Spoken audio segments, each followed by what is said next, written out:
পশ্চিম এশিয়ায় মার্কিন president Donald ট্রাম্পের ঘোষিত অনির্দিষ্টকালের যুদ্ধবিরতির মাঝেই ঘনীভূত হতে যাচ্ছে যুদ্ধের কালো মেঘ। একদিকে ট্রাম্প প্রশাসনের শান্তি উদ্যোগ, অন্যদিকে ইসরায়েলের ইরান ধ্বংসের সরাসরি হুমকি। এই দুইয়ের জাতাকলে পিষ্ট হয়ে মধ্যপ্রাচ্য এখন এক চরম অনিশ্চয়তার মুখে।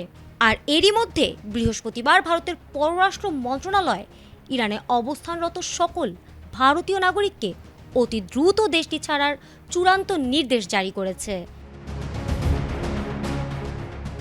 মার্কিন প্রেসিডেন্ট ডোনাল্ড ট্রাম্প পাকিস্তান ও অন্যান্য আন্তর্জাতিক মধ্যস্থতায় ইরান যুক্তরাষ্ট্র সরাসরি সংঘাত থামানোর লক্ষ্যে অনির্দিষ্টকালের যুদ্ধবিরতি ঘোষণা করলেও ইসরায়েল যেন তা মানতে নারাজ।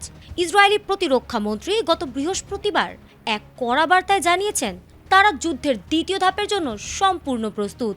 তারা স্পষ্ট করে বলেছেন, আমরা এখন কেবল যুক্তরাষ্ট্রের সবুজ সংকেতের অপেক্ষায় আছি। আর এবারের লক্ষ্য হবে ইরানের নতুন সুপ্রিম লিডার মুজতবা খামেনিকে নির্মূল করা এবং দেশটির জ্বালানি ও বাণিজ্যিক অবকাঠামো ধ্বংস করে ইরানকে অন্ধকার ও প্রস্তর যুগে ফিরিয়ে নেওয়া।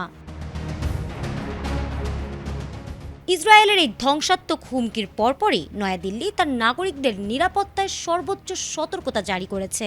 ভারতীয় দূতাবাস থেকে জানানো হয়েছে, আকাশসীমায় বিধিনিষেধ এবং বিমান চলাচলে চরম অনিশ্চয়তা তৈরি হওয়ায় ইরানের আন্তর্জাতিক ফ্লাইটগুলো ব্যাহত হচ্ছে। যেহেতু বর্তমানে সীমিত পরিসরে কিছু ফ্লাইট এখনও সচল আছে, তাই সেই সুযোগ কাজে লাগিয়ে যেন ভারতীয়রা দ্রুত দেশটি ত্যাগ করেন। কেবল আকাশপথ নয়, প্রয়োজনে নির্ধারিত স্থল সীমান্ত ব্যবহার করেও নাগরিকদের বেরিয়ে আসতে বলা হয়েছে। একই সাথে পরবর্তী নির্দেশ না দেওয়া পর্যন্ত নতুন করে কোনো ভারতীয়র ইরান ভ্রমণে কঠোর নিষেধাজ্ঞা জারি করা হয়েছে। আন্তর্জাতিক বিশ্লেষকদের মতে, ইসরায়েলি হামলা যদি সত্যিই ফের শুরু হয়, তবে তা সমগ্র মধ্যপ্রাচ্যকে এক দীর্ঘস্থায়ী অন্ধকারের দিকে ঠেলে দিতে পারে। আর সেই বড় ধরনের প্রাণহানি বা বিপদ এড়াতেই ভারত সরকার নিজ নাগরিকদের নিরাপদে সরিয়ে নেওয়ার এই জরুরি সিদ্ধান্ত গ্রহণ করেছে।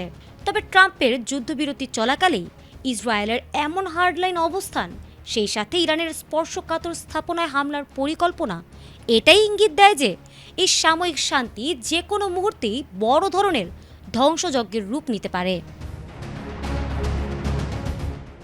ফারহানা হক, এটিএন বাংলা।